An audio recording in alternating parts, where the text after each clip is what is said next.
အားလုံးမင်္ဂလာပါကျွန်တော်တို့ဒီဇိုင်နာဆိုင်ဖြစ်ပါတယ်ဒီနေ့မှာတော့ပေါ့နော်အခုဒီမှာပြထားတဲ့ပေါ့နော် pattern magic twist design လေးကိုပေါ့နော်ဒီနေ့မှာပြန်ရနာအနေနဲ့သင်ပေးသွားမှာဖြစ်ပါတယ်ဒီ design လေးကတော့ပေါ့နော်ဆရာတို့ကအရင်လည်းမခက်ခဲလို့ပေါ့နော်အရင်ကြီးလည်းမယိုရှင်းဘူးပေါ့နော်အဲ့ဒါကိုပေါ့နော်ဒီနေ့မှာပြန်ရနာအနေနဲ့သင်ပေးသွားမှာဖြစ်ပါတယ်ပုံမှန်ပေါ့နော်ဆရာတို့ကဒီလိုမျိုးဒဲလေးယူရဲပေါ့နော်ဒီဒါပေမဲ့ဆရာဒီနေ့မှာတော့ဒဲမယူပဲနဲ့ဒီလိုအဆောင်ပုံစံလေးယူပေးထားရပေါ့နော်ပုံမှန်ယူနေကြတာလေးတွေကကျွန်တော်ဆရာတို့ဒီလိုမျိုးဒဲယူတာလေးတွေတွေ့တယ်ပေါ့နော်ဆရာဒီနေ့မှာတော့ဒီလိုမျိုးဆောင်းဆောင်းလေးကိုဘယ်လိုမျိုးလေးပေါ့နော်လှလှပပလေးဖြစ်အောင်ယူပေးထားလေခုလိုမျို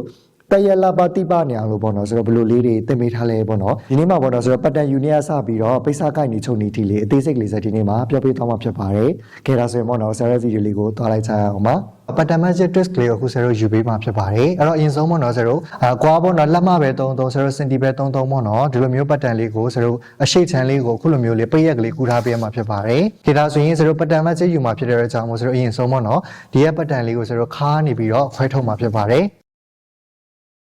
ပြီးလို့ရှိရင်ဆရာတို့က 11 ပေါက်ဖောက်မှာဖြစ်ပါတယ်11ပေါက်တော့ကပေါ့နော်ဆရာတို့ V shape ဖောက်မှာဖြစ်ပါတယ်အဲ့တော့ဆရာတို့11ရဲ့ဘေးကိုပေါ့နော်ဆရာတို့ကဘယ်လောက်ယူလို့ရလဲဆိုရင် 3cm လက်မနဲ့ဆိုရင်တစ်လက်မနဲ့2စိတ်ပေါ့နော်အဲ့လိုလေးယူပါမယ်ဒီ11အကြားအောက်ကိုတော့ပေါ့နော်ဆရာတို့ကနေပြီးတော့12 cm ဆိုပြီးယူလိုက်ပါမယ်လက်မနဲ့ဆိုလို့ရှိရင်တော့ဆရာတို့ကဟွာလောက်ရှိမယ်9လက်မလောက်ပေါ့နော်မူရင်းလေပင်အကြားကနေပြီးအောက်ကိုဖောက်လိုက်တာပေါ့နော် V shape လေးပေါ့အောင်လို့ပေါ့နော်ဆရာတို့ပေခွေးလေးနဲ့ဒီလိုလေးနှိုက်ပြီးဖောက်လိုက်မယ်ပေါ့နော်အခုလိုပုံစံလေးခုလိုလေးရပြီဆိုရင်ဆရာတို့ဒါလေးကိုကတ်ကြီးလေးနဲ့ကိုက်ထုတ်ပေးလိုက်ပါမယ်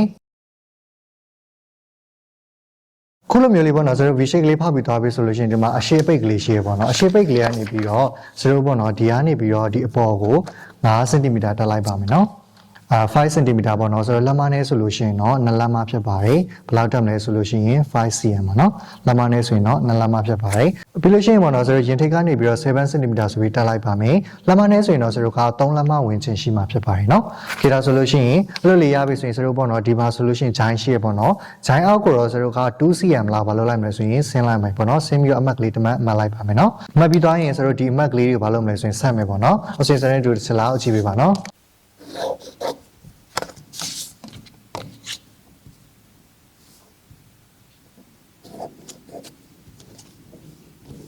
ဒီဟာလေးကတော့ဆိုတော့ပေါ့နော်ကိုအစင်ပြေလိုမျိုးပေါ့နော်ပြလေးလေးရတယ်အခုဆရာဆွဲလိုမျိုးပေါ့နော်ဒဲလေးလေးရတယ်ပေါ့နော်အခုလိုမျိုးလေးဆွဲပေးလိုက်ပါနော်ဒီလိုမျိုးလေးဒဲလေးဆွဲလေးရတယ်ပြလေးဆွဲလေးရတယ်ပေါ့နော်ခဲအခုလိုလေးရပြီဆိုလို့ရှိရင်တော့ဆရာတို့ဘာလုပ်မလဲဆိုလို့ရှိရင်ဒီရဲ့ထောက်ကလေးရှည်တွေ့နော်ထောက်ရဲ့ဘေးကိုဆရာတို့ကနေပြီးတော့2 cm ဖြစ်ပါတယ်လက်မနဲ့ဆိုရင်တော့ဆရာတို့6စိတ်လောက်ပေါ့နော်ဘာလုပ်လိုက်မလဲဆိုရင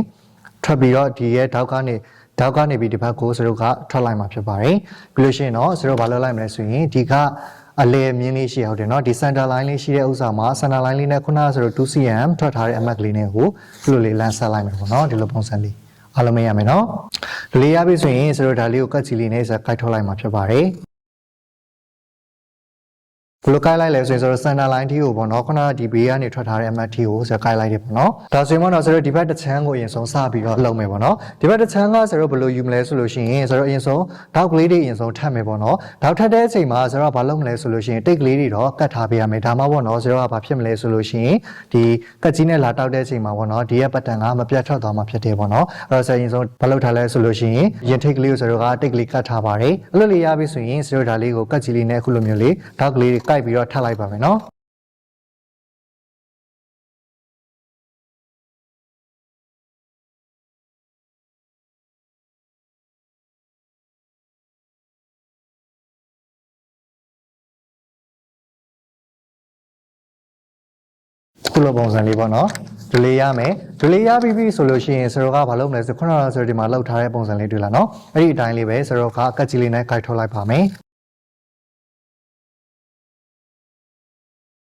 ဒါဆိုရင်ဆိုတော့ဒီလိုပုံစံလေးရလာမယ်ပေါ့နော်ဒီလိုပုံစံလေးရပြီဆိုလို့ရှိရင်ဆိုတော့ကဘာလုပ်မလဲဆိုရင်ဒါလေးတွေကိုပေါ့နော်ဆိုတော့ခွဲကားလောက်မှာဖြစ်ပါတယ်အဲ့တော့စနေတူဆက်လိုက်ကြည့်ပြီပေါ့နော်ခေပေါ့နော်ဆိုတော့အရင်ဆုံးခွဲကားလောက်ဖို့တော့ပေါ့နော်ဆိုတော့ကဘယ်လိုလုပ်မလဲဆိုရင်ဒီမှာဆိုရင်ခုနကဆိုတော့ပေါ့နော်ဒေါက်ထပ်လိုက်တဲ့ဒေါက်ထပ်စာလေးရှိရနော်အဲ့ဒီဒေါက်ထပ်စာမြင်လေးကနေပြီးတော့ဆိုတော့ဒီဘက်ပေါ့နော်ဒီဘေးချိုးစာဘက်ကိုဆိုတော့ဘယ်လောက်ထွက်လိုက်မလဲဆိုရင်2cm မှာလက်မနဲ့ဆိုရင်တော့6စိတ်ပေါ့နော်အဲ့လိုလေးထွက်လိုက်မှာဖြစ်ပါတယ်ထပ်ပြီးတော့ပေါ့နော်ဆိုတော့ဘယ်ဟာနဲ့လာဆက်မလဲဆိုရင်ဒီမှာ center line ကပေါ့နော် V shape မြင်လေးရှိရဟုတ်တယ်နော်အဲ့ဒီ V shape အစုံလေးနဲ့ဘာလုပ်လုပ်မလဲဆိုရင်လာပြီးတော့ဆက်လိုက်မယ်ပေါ့နော်မဆက်ခင်ဆိုတော့ကပေါ့နော်ဒီမှာလဲပေါ့နော်ရင်ထိတ်မှာဆိုလို့ရှင်လဲဒါကိုဒီနှစ်ခုရဲ့တစ်ဝက်လောက်ကနေပြီးတော့ဘာလုပ်လိုက်မလဲဆိုရင်ခွဲထုတ်ထားမှာဖြစ်ပါတယ်အခုလိုမျိုးလေး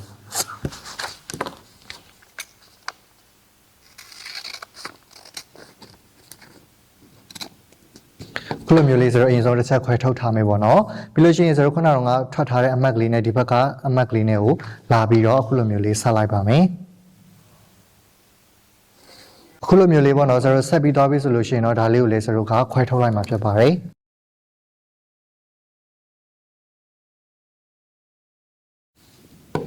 ခုလိုမျိုးလေးရပြီဆိုရင်ဆိုတော့ဒါလေးတွေကိုဘာလို့မလဲဆိုရင်ဆိုတော့ဒီစက်ကူလေးတွေလာပြီးတော့အစားထိုးရမှာဖြစ်တယ်ပေါ့နော်အဲ့တော့စက်ကူလေးတွေကိုအစားထိုးပေးပါမယ်ခေဒါဆိုရင်ဆိုတော့ဒီရဲ့ခွဲကားပမာဏလေးတွေတစ်ဆက်ပြောမယ်ပေါ့နော်ဒါလေးကတော့ပေါ့နော်သူ့ရဲ့အကားရှိတိုင်းလေးပဲဆိုတော့ယူလိုက်တယ်ပေါ့နော်ဒါလေးကတော့ပေါ့နော်ဆိုတော့ဒီနားလေးကဥစ္စာကျော်ကိုကားချင်းလို့ကားလို့တော့ရတယ်ဒါပေမဲ့ဆက်ဒီမှာပေါ့နော်5 cm ဆိုပြီးတော့ကားယူလိုက်မှာဖြစ်ပါတယ်နော်ခုလိုလေးပေါ့နော်ဆိုတော့ခွဲကားလေးလောက်ပြီးတော့တိတ်ကလေးတွေကတ်ပြီးသွားပြီဆိုလို့ရှိရင်တွစ်စာလေးပေါ့နော်ဘယ်လောက်ယူမလဲဆိုလို့ရှိရင်0.5ပေါ့နော်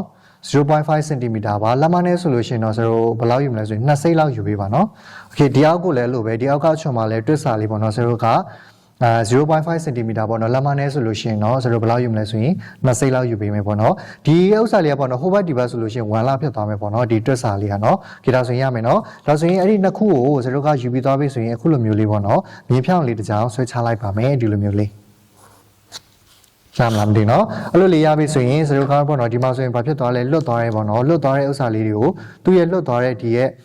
ဒီအကျော်လေးတိုင်းပေါ့နော်ဘာလို့လိုက်မယ်ဆိုရင်လာပြီးတော့အခုလိုမျိုးလေးဆက်ပေးလိုက်ပါမယ်နော်ဒီမြင်းဖြောင်းလေးနဲ့ခုလိုမျိုးလေးเนาะဒါလေးကဘာလို့ထည့်လဲဆိုရင်ဆိုတော့တွစ်စာအတွက်ထည့်ပေးတာပေါ့เนาะဒီဒါဆိုရင်ဒါလေးတွေကိုကတ်ချီလေးနဲ့ကိုက်ထုတ်လိုက်ပါတော့မယ်ခေဒါဆိုလို့ရှိရင်ဆိုတော့တချမ်းရသွားပြီပေါ့နော်ပတ်တန်တချမ်းရသွားပြီဒါလေးကိုဆိုတော့အပိတ်ကလေးသွားကူးလိုက်မယ်ပေါ့နော်ကူးပြီးသွားတာလေးပေါ့နော်ဆက်တစ်ချက်ကလေးပြပေးပါမယ်ဟုတ်ပြီပေါ့နော်အဲ့ဒါဆိုရင်ဆိုတော့ပေါ့နော်ဒီဟာလေးကိုအပိတ်ကလေးကူးလိုက်တယ်ဆိုရင်ဆိုတော့ပေါ့နော်ဒီလိုပုံစံလေးရလာမယ်ပေါ့နော်ခေဒါဆိုရင်ဆိုတော့ဒီဟာလေးကိုခဏထားလိုက်ပါမယ်ဆိုတော့ကျန်နေပေါ့နော်ဒီတချမ်းလေးကိုလုံမယ်ပေါ့နော်ခေဒါဆိုရင်ဘယ်လိုလုပ်မလဲဆိုတော့ဆရာနဲ့တူလိုက်ကြည့်မယ်ပေါ့နော်ရင်ဆုံးဆိုတော့ကပေါ့နော်ရင်ထိတ်ကလေးကိုဘာလို့ထားမလဲဆိုရင်တိတ်ကလေးကတ်ထားမယ်ဘာလို့ဆိုတော့ဒါလေးတွေကိုခွဲပြီးတော့ထားရမှာရှေ့ပေါ့နော်ခေဒါဆိုလို့ရှိရင်ပေါ့နော်ဆိုတော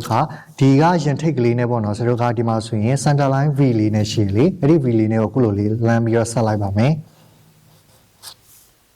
ဟုတ်ပြီနော်ပြီးလို့ရှိရင်ဆိုတော့ပေါ့နော်အတွင်းထဲကိုဘယ်လောက်ဝင်မလဲဆိုလို့ရှိရင် 2cm ဝင်လိုက်ပါမယ်အဲ့လိုလေးဝင်ပြီးသွားပြီဆိုလို့ရှိရင်တော့ဆိုတော့ပေါ့နော်ဒီဘက်ကို 0.5 လောက်ပေါ့နော်ကျန်တဲ့တစ်ဖက်ကိုလည်းဆိုတော့0.5 လောက်ဆိုပြီးဘာလုပ်လိုက်မလဲဆိုရင်ယူလိုက်မယ်ပေါ့နော်ယူပြီးတော့ဆိုတော့ဒီရဲ့ခုနကတော့ငါဆိုတော့ 2cm လက်မနဲ့ဆိုရင်6စိတ်ဝင်ထားတဲ့အမတ်ကလေးနဲ့ခုနကတော့ငါပေါ့နော်ဆိုတော့ 0.5 cm လက်မနဲ့ဆိုရင်2စိတ်ဝင်ထားတဲ့ဒီအမတ်ကလေးတွေနဲ့ဘာလုပ်လိုက်မလဲဆိုရင်ခုလိုမျိုးလေးဆက်လိုက်မှာဖြစ်ပါတယ်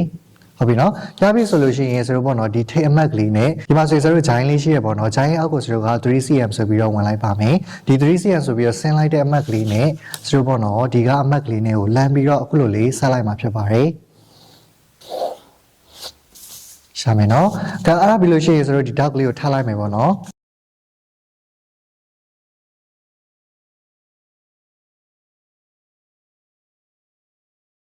်ခုလိုမျိုးလေးပေါ့နော်ဆိုတော့ထပ်ပြီးသွားပြီဆိုလို့ရှိရင်ဒီရဲပေါ့နော်ဒီရဲဗာလဲဆိုလို့ရှိရင်အလဲမြင်းလေးရှိရောက်တယ်နော်အလဲမြင်းကနေပြီးတော့ဆိုတော့ဒီဘက်ဘေးကို4 cm ဖြစ်ပါတယ်လက်မနဲ့ဆိုလို့ရှိရင်တော့ဆိုတော့တလက်မနဲ့6စိတ်ဝင်ခြင်းဖြစ်တယ်ပေါ့နော်အဲ့လိုလေးရွှေ့ပြီးသွားပြီဆိုလို့ရှိရင်ဆိုတော့ဒီအမတ်ကလေးနဲ့အခုလိုမျိုးလေးလမ်းဆက်လိုက်မှာဖြစ်ပါတယ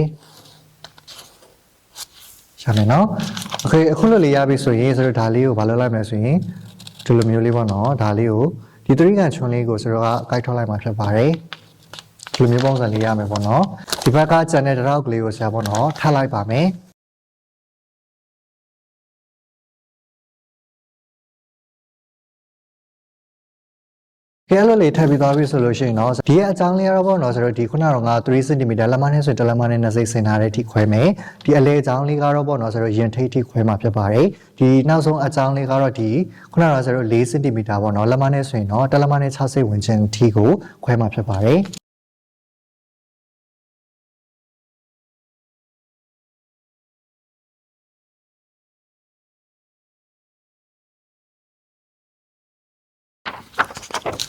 ်ရေဆိုတော့ဒါလေးကိုစက္ကူပိုလေးဆက်ပါမယ်။သူရဲ့ခွဲကားပမာဏကတော့ပေါ့နော်0က5 cm ယူမှာဖြစ်ပါတယ်။လက်မနဲ့ဆိုရင်တော့2လက်မဖြစ်ပါတယ်နော်။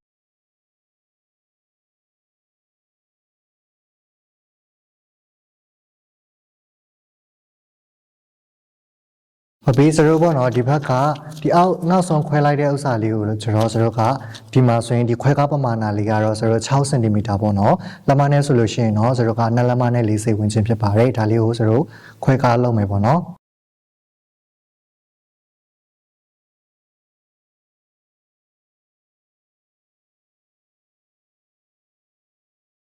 ်ဒါဆိုရင်စရိုးပေါ့နော်ဒီရဲ့ရင်ထိတ်အခွဲကားလေးကတော့သူ့ရဲ့အခွဲကားပမာဏရှိတဲ့အတိုင်းလေးပဲမလုပ်မလဲဆိုရင်ယူရမှာဖြစ်ပါတယ်နော်ခေပြီးလို့ရှိရင်စရိုးပေါ့နော်ဒီနာထိတ်ကလေးနဲ့ဒီနာလေးကထိတ်ကလေးနဲ့ပေါ့နော်အဲ့ဒါလေးကိုစရိုးကဘာလုပ်လိုက်မလဲဆိုရင်အခုလိုမျိုးလေးဆက်လိုက်မှာဖြစ်ပါတယ်ဒီလိုမျိုးလေးပေါ့နော်ဒီကနေပြီးတော့ဒီမြင်းဖြားကနေပြီးတော့ပေါ့နော်စရိုးကဒီဘက်ကိုဘာလုပ်မလဲဆိုရင်စရိုးကဒီမှာလာဆက်ရမယ်ပေါ့နော်ဘာလို့ဆိုတော့စရိုးဒီဘက်ကတစ်ချမ်းမှာကျန်တဲ့ level မှာသွားချိတ်ရမှာဖြစ်တဲ့အကြောင်းမို့ဒီဘက်ကစရိုးအရှိဆွဲထောရမယ်အဲ့ဒီအရှိဆွဲထောမဲ့ပမာဏကိုစရိုးဆိုဒီမှာဆိုရင် V လေးရှိရဟုတ်တယ်နော်ဒီဘက်မှာဆိုရင်စရိုးပခုံးတောင်းလေးရှိတယ်အဲ့ဒီပခုံးတောင်းလေးနှစ်ခုရဲ့အကွာအဝေးလေးကိုဆက်တိုင်းလိုက်ပါမယ်ဒီမှာဆိုလို့ရှိရင်ပေါ့နော်စရိုး23 cm ဝန်းကျင်ရှိပါတယ်ဟုတ်ပြီနော်ပမာဏနဲ့ဆိုလို့ရှိရင်တော့ပေါ့နော်ဆိုတော့ဒီကိုတိုင်းလို့ရတဲ့ပမာဏလေးတိုင်းပဲယူပြီးပေါ့နော်ဆိုတော့ဒီမှာတော့23ရှိတယ်ဆိုတော့လက်မနဲ့ဆိုလို့ရှိရင်တော့6လက်မဝင်ချင်လောက်ရှိမယ်ပေါ့နော်လက်မနဲ့ဆိုရင်6လက်မဝင်ချင်စတီနဲ့ဆိုရင်တော့23ရှိရပေါ့နော်ဆိုတော့ဒီကတိုင်းလိုက်တာပေါ့နော်ဒီကရလာတဲ့ဆိုတော့ဒီကနေဒီကိုတိုင်းလို့ရလာတဲ့ပမာဏပေါ့နော်ဒီကနေပြီးတော့ဆိုတော့ဒီဘက်ကိုပေါ့နော်ဘာလုပ်မလဲဆိုလို့ရှိရင်စက္ကူအပိုးလေးဆွဲထုတ်မှာဖြစ်ပါတယ်နော်ဒါဆိုရင်ပေါ့နော်ဘယ်လိုလုပ်မလဲဆိုတော့ဆိုရင်အတူတူဆက်လိုက်ကြည့်ပါနော်ဒါဆိုရင်ပေါ့နော်ဆိုတော့ဒါလေးကိုဒီဘေးလေးကိုပေါ့နော်ဆိုတော့ပို့ထွက်ဖို့တော့ပေါ့နော်ဆိုတော့ဘာလုပ်လိုက်မလဲဆိုရင်စက္ကူလေးလာပြီးတော့ဆက်လိုက်ပါမယ်ခေဒါဆိုရင်ပေါ့နော်ဆိုတော့ဒီမြင်းဖြားနေပြီးတော့ပေါ့နော်23 cm ဆွဲလိုက်ပါမယ်လက်မနဲ့ဆိုရင်တော့6လက်မဝင်ချင်ပေါ့နော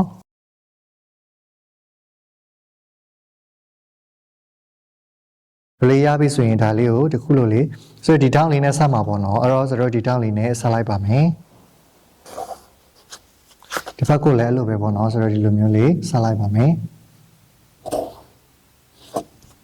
ရမယ်နော်ပြီးရင်ဆိုတော့ဒါလေးကိုလည်းအခုလိုမျိုးလေးဆက်လိုက်ပါမယ်ဒါလေးကတော့ပေါ့နော်ဆိုတော့အပိုထုတ်လိုက်တဲ့အပိုထုတ်စာပမာဏလေးဖြစ်ပါတယ်နော်ခုလိုပုံစံလေးရပြီဆိုရင်ဆိုတော့ဘာလုပ်လိုက်မယ်ဆိုရင်ဒါလေးကိုပတ်ပတ်လည်လေးကိုက်ထုတ်လိုက်မှာဖြစ်ပါတယ်โอเคနော်ဒါဆိုရင်ဆိုတော့ဒါပထမတော့ရလိုက်တဲ့ pattern နဲ့ဒါလေးကတော့ဒုတိယရလိုက်တဲ့ pattern ပေါ့နော်ဒါဆိုရင်ပေါ့နော်ဆိုတော့ခုနကယူလိုက်တဲ့ pattern ဒီတစ်ခုရယ်ဆိုတော့ဒီတစ်ခုရယ်ဆိုပြီးနှစ်ခုရမယ်ပေါ့နော်ပိတ်စာကိုက်တဲ့အချိန်မှာပတ်ပတ်လေးကိုဆိုတော့ပေါ့နော်ဘေးချုပ်စာလေးတွေခြံပြီးတော့ပေါ့နော်ဘာလို့ရမလဲဆိုလို့ရှိရင်ပိတ်စာကိုက်ရမှာဖြစ်ပါတယ်နော်ဒါဆိုရင်ဆိုတော့ပိတ်စာကိုက်တာကိုတူတူသွားကြည့်ကြရအောင်ပါခင်ဗျားဒါဆိုရင်ဆိုတော့ပိတ်စာလေးစပြီးကိုက်ပါမယ်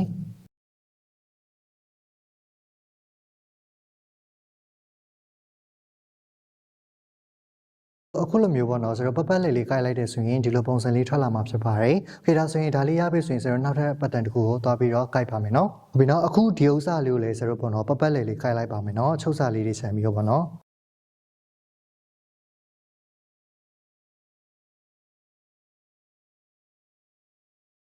ဒါဆိုရင်ပေါ့နော်စရုပ်ကခုနကဒါကိုက်လိုက်တာရယ်ပေါ့နော်ဒီတစ်ခုရယ်စရုပ်ကဒီတစ်ခုရယ်နှစ်ခုရမယ်ပေါ့နော်ဒါဆိုလို့ရှိရင်စရုပ်ပေါ့နော်ချုပ်တဲ့နေရာကိုသွားရအောင်ပါပထမဆုံးပေါ့နော်0ဒီရဲ့ပေါ့နော် pattern လေးကိုအရင်ဆုံးစချုပ်မှာဖြစ်ပါတယ်0ကပေါ့နော်ဒီရင်အဝိုက်ပေါ်လေးပေါ့နော်အဲ့ဒီဥစ္စာလေးကိုချုပ်မှာပေါ့နော်အဲ့တော့0ဒါလေးကို pattern လေးကိုအခုဆရာပြသလိုလေးဘာလုပ်လိုက်မလဲဆိုရင်အခုလိုလေးယူလိုက်မယ်ပေါ့နော်ဟုတ်ပြီနော်ဒါဆိုရင်0ဒီနားလေးမှာပေါ့နော်တွတ်စာလေးခြံခဲ့မယ်ပေါ့နော်โอเคအဲ့ဒါလေးတွတ်စာလေးကိုခြံပြီးတော့ပေါ့နော်အဲ့ဒီကနေစပြီးတော့ဒီဘက်တီကိုပေါ့နော်0ချုပ်လိုက်မှာဖြစ်ပါတယ်ဟုတ်ပြီနော်ဒါဆိုရင်စတဲ့တူတူချုပ်တာလေးကိုတစ်ချက်လိုက်ကြည့်ပေးပါနော်